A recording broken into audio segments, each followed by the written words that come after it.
What's up YouTube, NinjaBoots here. We're going to install an exhaust system today, the fuel tuner, K&N air filter, all area piece stuff except, the filter, that's K&N. Let's have at it. We're going to start riching this away. We're going to throw parts on, we're going to throw shit out. Ought to be fun. Alright guys, real quick, the first set of instructions they want you to do is to go ahead and remove the seat. Alright guys, we had our first casualty of the day. If you can see on my rear tail fairing on my right side, I've cracked it. That was my fault, because I forgot there was a bolt here. I was pretty sure it was all just grommets, but step one of putting the Area P tuner on here is to remove the seat, and then step two is to remove the tank.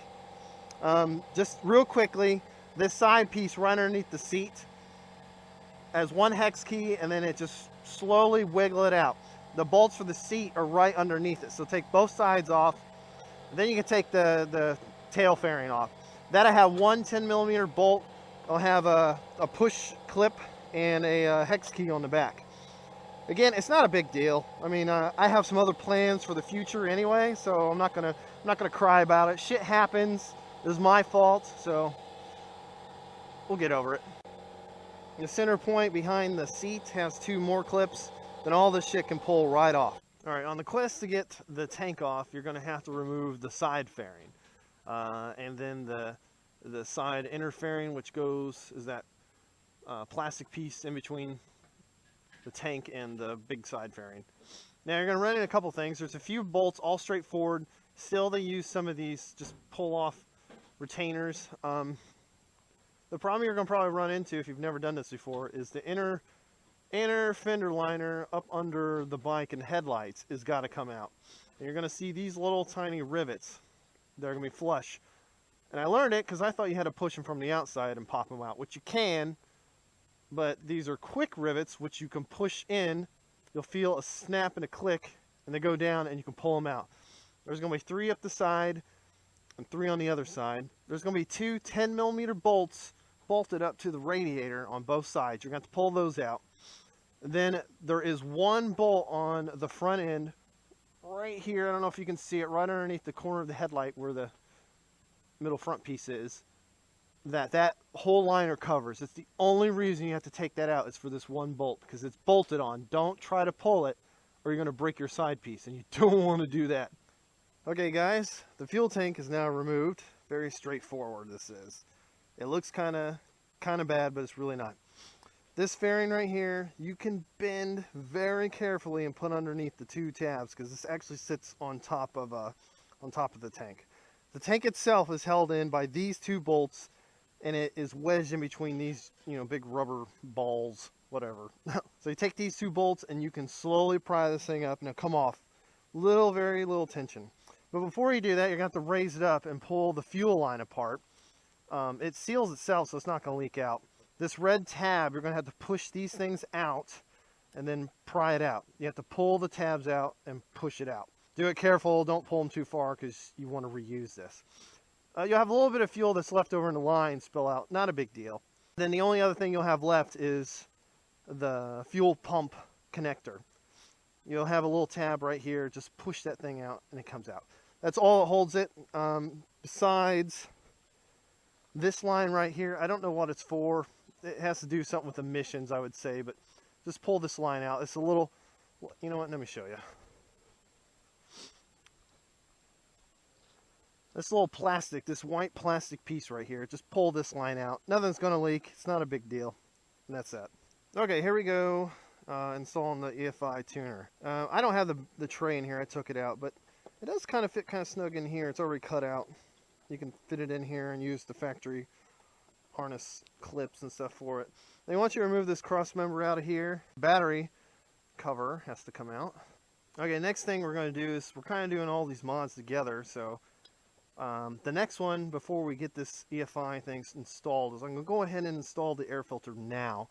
And Area P told me that they want me to delete the snorkel, which the snorkel is this piece of rubber on the side here. So to get the air filter out, since you already have the seat off, you can't get to this bolt because the seat covers it. These 3 bolts and this one. Here is your stock air filter. That thing just sits inside here, pulls right out. See right here, it's just foam. And you can see here's the snorkel. Now it's kind of glued in there.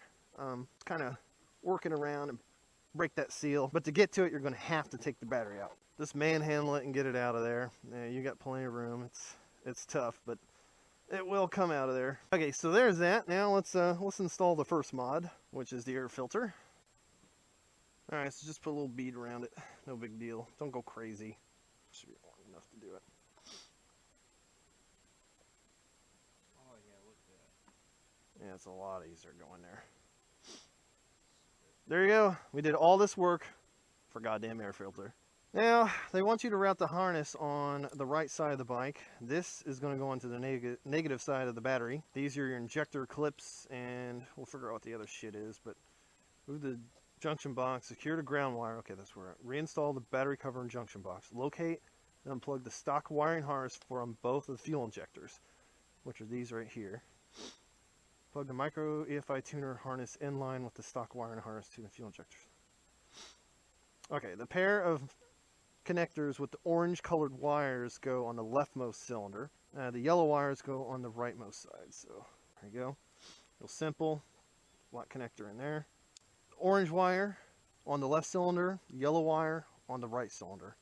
Plug it in until you hear a click and you're done. The next harness available, this is going to go in line with the throttle position sensor, which if you can see on the diagram here, the TPS sensor is right on the throttle tube, which is right here. This gray, it's going to be the gray connector. Okay, so we're going to pull this bad boy off, maybe. Push this in, a little bit of force comes out. Kind of feed your wire in through here underneath the harness. Okay, push this, here's your TPS sensor. Push this in, pull it out. A little bit of force, nothing to get worried about. We're going to kind of feed it over the harness here, maybe, but this end is going to plug into it. There you go. And then what was plugged into is going to plug into the other side. So we're just going to take that, like so. And you just leave it right there, out of the way. It'll be fine. And there you go. There's the tuner installed. Just kind of route it over on the side here. It'll be fine. Next step is put the battery back on. Let's grab this bad boy. This thing in here.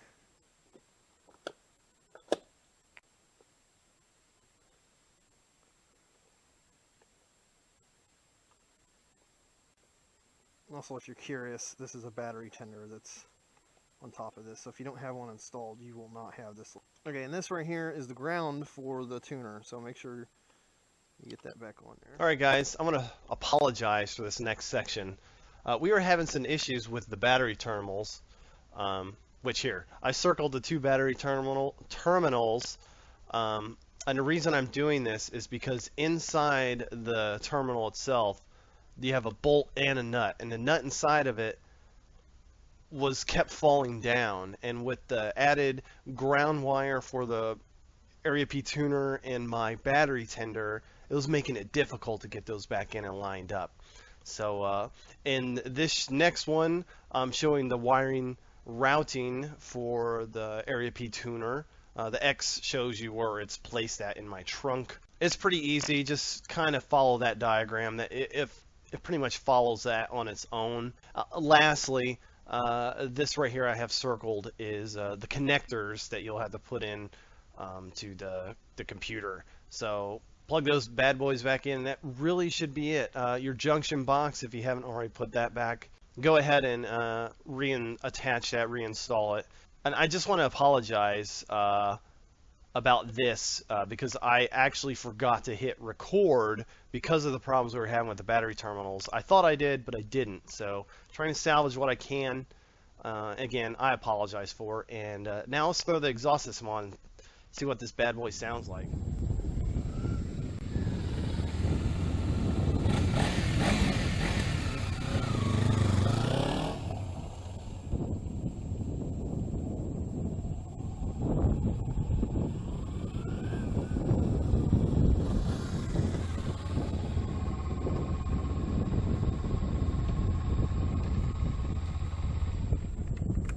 Okay, we have the factory exhaust here. This big ass bolt, which is this, is a 14 millimeter.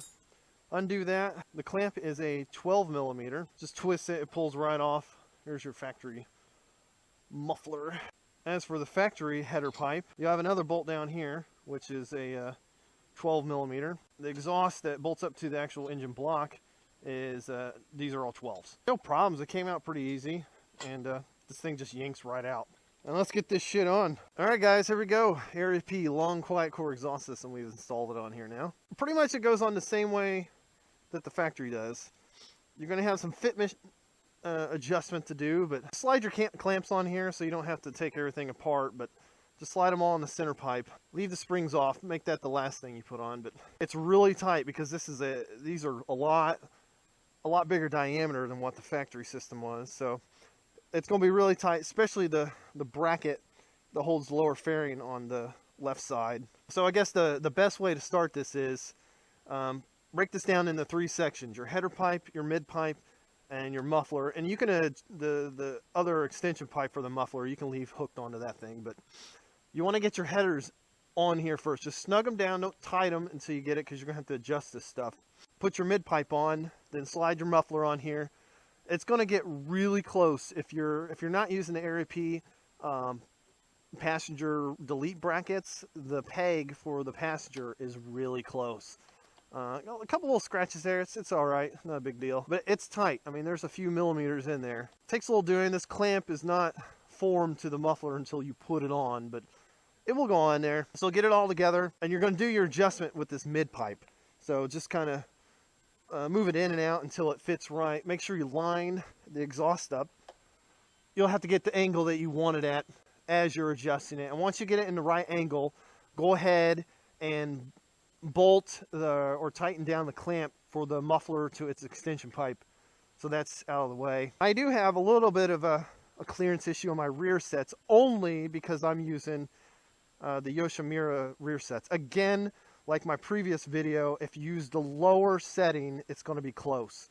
So again, not an issue. If you use a high setting, it's not a big deal. So anyway, we're going to install the tank, make sure everything's all up, and we're going to start this thing up before we nail this thing back together. All right, once you get that all settled down, quickly, the last thing you should put on are the springs for the header pipes. That should be the last thing. Once everything's all tightened up and where it needs to be, then you put those on. Needle nose pliers, pretty simple. After that, throw your gas tank back on, check all your connections, make sure everything's plugged in, plug your fuel pump back in, plug your fuel line back in, bolt your tank down, maybe put some silicone on the rubber mounts and stuff just to make installation a little smoother. And if you ever take it off again, it'll be a little easier.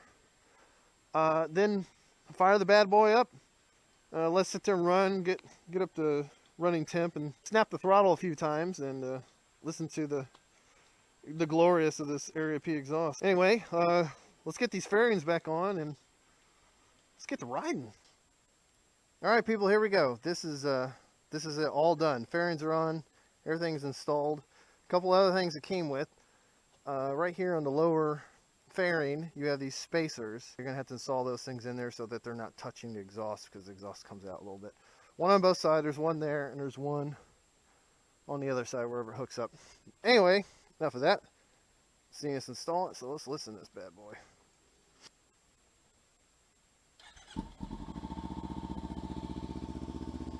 Oh yeah.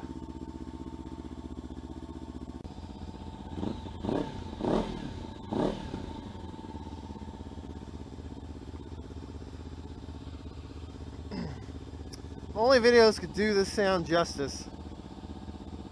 I have to say I was really skeptical on buying this, because I didn't want a super loud exhaust, but I wanted it to be loud enough, and this is definitely loud enough, and it sounds tenfold better in person than what it does in the video. So I'll show some, I'll do a reaction video and how I feel the power difference and stuff like that at a later date. Today is just to install. So, so far, really happy.